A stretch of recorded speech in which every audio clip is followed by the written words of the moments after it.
Back in a time where we knew of the Switch only as the NX and the Wii U was entering its twilight years, Bandai Namco released its arcade Pokémon crossover, Pokken Tournament, to quite a bit of success. It definitely did better than they expected, and they showed us continued support with new Pokémon coming to the arcade version.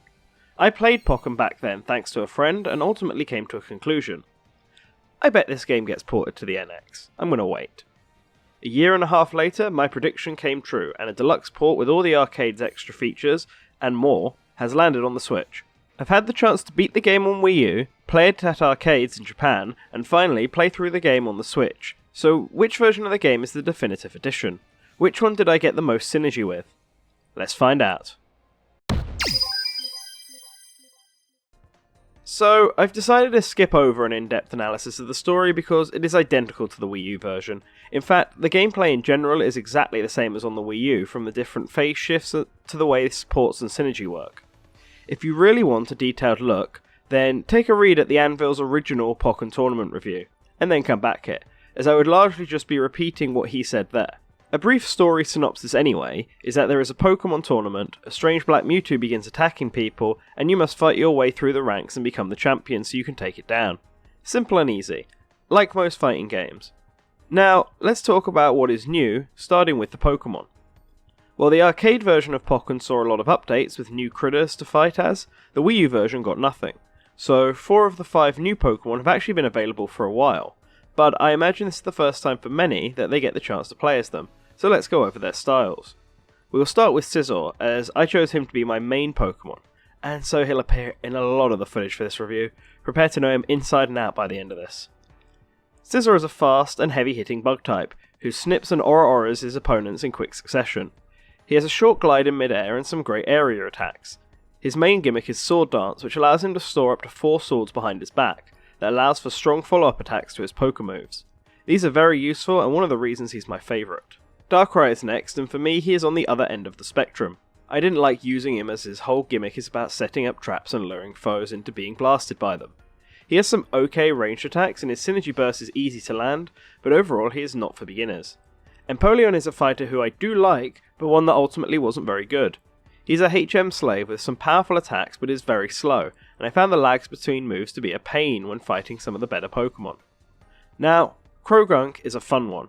I initially did not like him, but after some time I realised how enjoyable his moveset is. He's essentially the joke character of the game. A lot of his moves are random in the amount of power they distribute, and even has the chance of debuffing himself instead of applying buffs.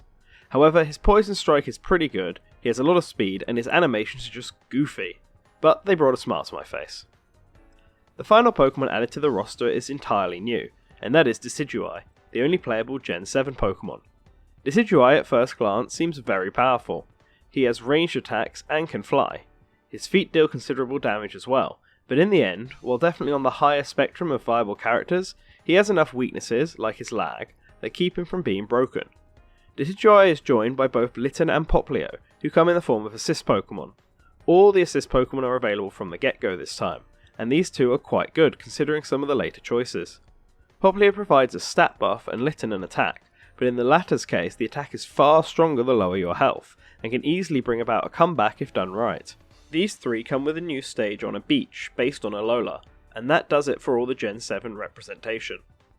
I began to notice this game plays on additions of 1. Every major mode has 1 new feature, and that is it. I think all the additions are needed, but it ultimately doesn't increase the amount of content up by much. So, if Pokken Tournament felt like it was a bit bare bones, there might not be enough new stuff here to fix that. In my opinion, all the new content is great, and we can start with the 3-on-3 battle mode. This mode reminds me a lot of the classic Pokemon Stadium games. Here, players pick 3 Pokemon from the roster and then choose which order they want to send them out in.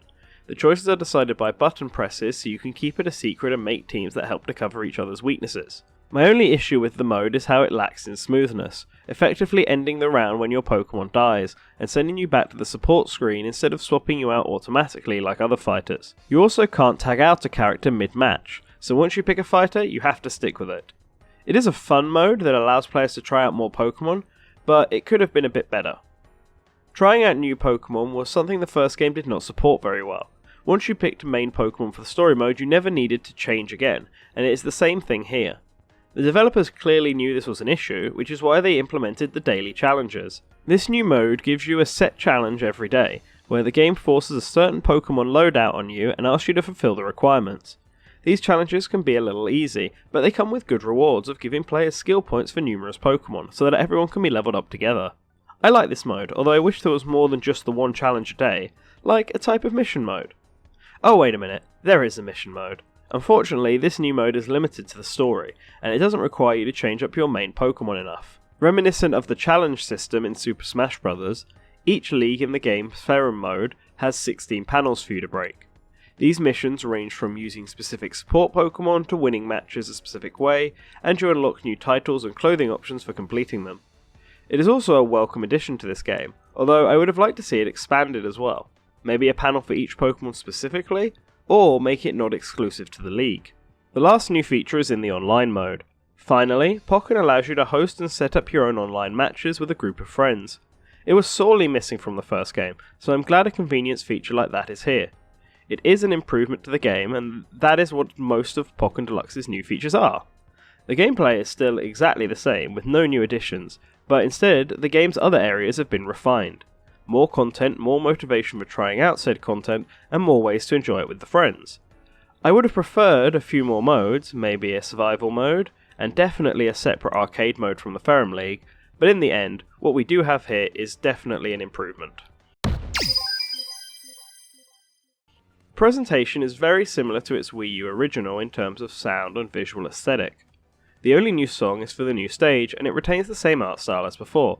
However, on a technical level there are definitely some big improvements. I'm not the best person to talk to about frame rate and visual quality, but I do remember how poor it was with local multiplayer on the Wii U, especially with the gamepad. Unless you set up a LAN match, Pokken was near to unplayable, and thankfully that is no longer the case with this deluxe edition. Local multiplayer is vastly improved, and the ability to use just one Joy-Con means that couch gaming has never been easier for this title. That was all while docked. Undocked, the game still looks stunning on the Switch's screen with no frame rate issues while in single player mode. The same can be said for the multiplayer while undocked, but only if you choose the single screen option. Pokken allows players to do multiplayer with both a single screen and a split screen, where the camera is behind both players. In the split screen mode, the frame rate can sometimes drop, although it isn't really frequent. Still, for a fighting game, I wouldn't recommend this mode, and thankfully it is just an option. Pokken Tournament Deluxe's local multiplayer issues were probably my biggest gripe with the title back on Wii U, so I am thrilled to say that they have fixed that all this time around. It makes the game a ton better, and I would recommend it just for that. Thankfully for us, the game also comes with new fighters and new content across all modes. This is definitely the definitive way to play Pokken, and if you decided not to get it on the Wii U, then I would suggest picking it up here, whether you're a fighting game fan or just a Pokemon fan. Now, if you already got the Wii U version of this, it is a harder choice. I think the improvements make this the better game, and if you wanted to play this game a lot with friends, then I would recommend the upgrade. Everything outside of avatar customization is unlocked from the start, so you can instantly jump in. But, if you are more in this title for the single player, then there is very little reason to upgrade. You might be worth waiting for a sequel or seeing if this title gets post-release support before investing once more.